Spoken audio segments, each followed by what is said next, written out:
भविष्य में एक नए प्रकार का वायरस अचानक फैल जाएगा। एक बार इंसान संक्रमित हो जाए तो वे लाशों में बदल जाएंगे। इससे भी डरावनी बात यह है कि इन लाशों में किसी तरह का इलाज अभी भी मौजूद है। सुरक्षित कैंप में जाने के बुलावे पर प्रतिक्रिया देने के लिए एबी की मां ने 2 बच्चों को लिया और यहाँ से जाने के लिए तैयार हो गई। लेकिन अगले ही पल न जाने कहां से एक लाश निकल कर आई और उन्हें जमीन पर गिरा दिया। सौभाग्य से एबी कार के नीचे छिप गई, लेकिन वह केवल अपनी आंखों के सामने अपने परिवार को मरते हुए देख सकी। जल्द ही उसकी मां का शरीर कांपने लगा। फिर वह अपने भाई की ओर रेंगने लगी। एबी ने समझ लिया कि वह इस तरह नहीं जी सकती और उसके सामने खड़ा आदमी कोई बुरा इंसान नहीं लगता था। जल्द ही 10 साल बीत गए। पूरी दुनिया बर्बाद हो चुकी थी। हर जगह लाशें थीं। एबी बड़ी हो रही थी और इस रेगिस्तान में कैसी के लिए जीवित रहना मुश्किल था। इस देर रात कैंप के बाहर की व्यवस्था अचानक सक्रिय हो गई। कैसी यह देखने के लिए उठी। वहाँ केवल एक बाल का गुच्छा मिला। ऐसा लग रहा था जैसे कोई छोटा जानवर वहाँ से गुजरा हो, लेकिन कैसी ने उस पर ध्यान देने की हिम्मत नहीं की।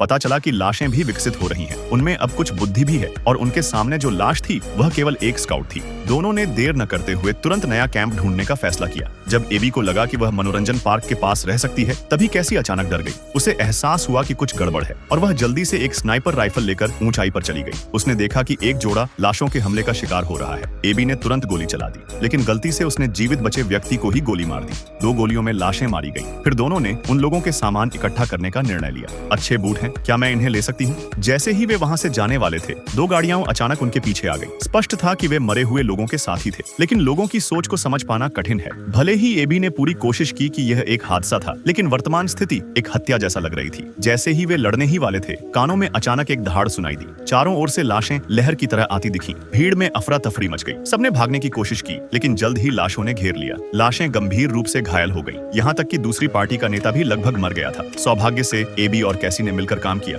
वे लगातार लाशों का खात्मा करती रही, लेकिन उनकी शारीरिक ताकत सीमित थी। कैसी भागकर एक कार तक पहुंची। फिर वह एबी और एक जोड़े को लेकर तेजी से युद्ध क्षेत्र से बाहर निकल गई। नहीं, कैसी उन्हें दुश्मन के कैंप तक ले जा रही थी, लेकिन अचानक कार रास्ते के बीच में रुक गई। चारों को सामान और रेडियो लेकर कैंप की ओर जाना पड़ा। रात में सभी ने एक परित्यक्त घर पाया और रात बिताने की योजना बनाई, लेकिन आधी रात को घर के बाहर तेज बारिश होने लगी और लाश मरने वाली थी। सब जल्दी से उठ खड़े हुए। अगली सुबह एबी छत पर जल रही थी। अचानक उसने एक धीमी गर्जना सुनी। जब वह कैसी को बताने ही वाली थी, तभी उसके सामने एक परछाई लहराई। एबी अचानक चौंक कर जाग गई। नहीं, जल्द ही लाशों की सेना वहां भी पहुंच गई। ऐसा लग रहा था कि उन्हें जिंदा लोगों की गंध मिल गई थी। एक लाश घर में घुस आई, लेकिन कैसी की इन्फेंट्री ने उसे तुरंत उड़ा दिया। दूसरी तरफ, क्योंकि मेघन गर्भवती महिला थी, सभी तेजी से नहीं चल सकते थे। एबी ने इधर उधर देखा और अचानक कुछ जाना पहचाना सा महसूस किया। पता चला कि उसका पिता एक पायलट था। जब वह छोटी थी, वह उसे पास के एक छोटे एयरपोर्ट में खेलने के लिए लाया करते थे। वहाँ पहले दर्जनों विमान हुआ करते थे। शायद अब भी कुछ काम का हो। तीनों ने सहमति दी कि उन्हें वहाँ जाना चाहिए। कैसी के पास कोई और विकल्प नहीं था, इसलिए उसने पहले एयरपोर्ट जाने का फैसला किया। रास्ते में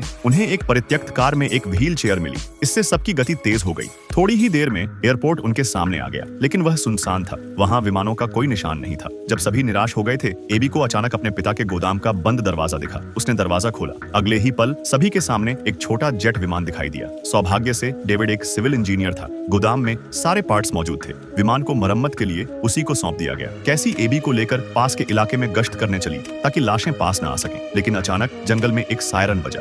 दोनों विमान के पास दौड़ पड़ी। सौभाग्य से डेविड ने विमान की मरम्मत कर दी थी। सभी जल्दी से केबिन में घुस गए, लेकिन क्योंकि यह कई वर्षों से चालू नहीं हुआ था, विमान की कार्य क्षमता बहुत कम हो गई थी। उनके पीछे की लाशें लगभग पकड़ने ही वाली थीं। एबी ने इंजन की पावर को भर दिया। कैसी ने भी लगातार गोलीबारी की और लाशों पर निशाना साधा। आखिरकार एबी की संचालन क्षमता से विमान हवा में आसानी से ऊपर उठ गया। सभी ने राहत की सांस ली, लेकिन अचानक विमान के इंजन से धुआं निकलने लगा। फिर यह सीधे जमीन पर गिर गया। ठीक है, सौभाग्य से एबी सुरक्षित थी। सभी को केवल हल्की चोटें आईं। कैंप तक पहुंचने में 2 दिन लगे। सभी ने तय किया कि इस परित्यक्त ट्रेन स्टेशन पर रात का विश्राम करेंगे, लेकिन आधी रात को डेविड चुपके से एक डिब्बे में चला गया। उसने अपनी बंदूक अपने सिर पर तान दी, लेकिन वह ट्रिगर नहीं दबा पाया। पता चला कि उसकी टांग पहले ही लाश द्वारा काटी जा चुकी थी, लेकिन जख्म गहरा नहीं था और दिमाग से दूर था। इसी कारण वह अब तक म्यूटेट नहीं हुआ था। अगली सुबह सभी कैंप की ओर दौड़ते रहे, लेकिन डेविड ने चश्मा पहन रखा था। उसका चेहरा पीला था। उसका शरीर बेकाबू होकर कांप रहा था। अचानक कैसी ने मौका पाकर डेविड को एक पेड़ से बांध दिया। पता चला कि उसने पहले ही डैनी को देख लिया था। क्या यह एक सम्मानजनक मौत थी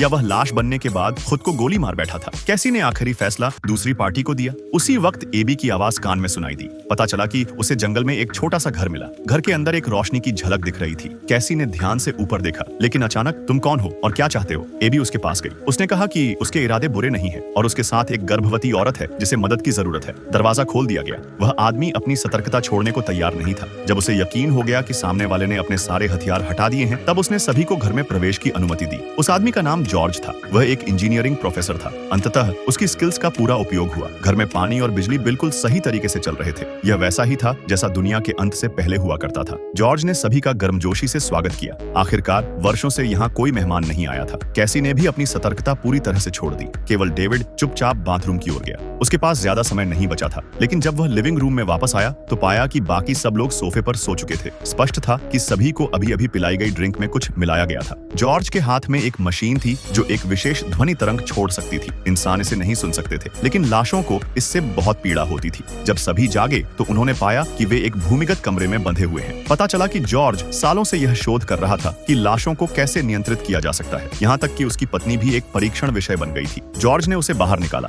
वह बाकी 3 लोगों को लाश में बदलना चाहता था। वह आदमी मुड़ा और भाग गया। डेविड ने अपने बचे खुचे होश से जोर लगाकर रस्सी को खींचा। एबी ने जल्दी से कार की चाबी ले ली। फिर उसे कार से यहाँ से निकलना पड़ा, लेकिन दुर्भाग्य से मेडन का ऑक्सीजन पहले ही खराब हो गया था और वह लाशों का झुंड जो सभी का पीछा कर रहा था वह भी यहाँ पहुंच गया। ब्रिगेड कार के सामने आकर खड़ा हो गया। कैसी बिना झिझक दौड़ पड़ी, लेकिन दूसरी पार्टी में अब थोड़ी समझदारी आ गई थी। कैंप ज्यादा दूर नहीं था, लेकिन लाशों की रफ्तार बहुत तेज थी। घुमावदार पहाड़ी रास्ते पर उनसे पीछा छुड़ाना नामुमकिन था। रात का अंधेरा था। रास्ते के बीचों बीच एक मोटा पेड़ का तना पड़ा था। सभी को कार से उतरकर लाशों का सामना करना पड़ा, लेकिन अब यह एक बंद रास्ता था। डेविड ने अब और देर नहीं की। उसने कैसी से कहा कि वह उसकी पत्नी के साथ यहाँ से निकल जाए। फिर वह तेजी से चला गया। दूसरी ओर कैसी मेडन के साथ दौड़ पड़ी और कैंप ठीक उसके सामने था। एबी की चीख ने आखिरकार सामने वालों का ध्यान खींचा और लाश तो अब उसके बिल्कुल सामने थी। बाकी की लाशें बहुत शक्तिशाली थीं। वे केवल जल्दी से यहाँ से निकल सकते थे। मेडन को सुरक्षित करने के बाद कैसी को पता चला कि वे कई पैसेंजर शिप्स में छिपे हुए थे। तभी तो वह लाशों के हमले का सामना कर पाई। एबी को यह जगह तुरंत पसंद आ गई,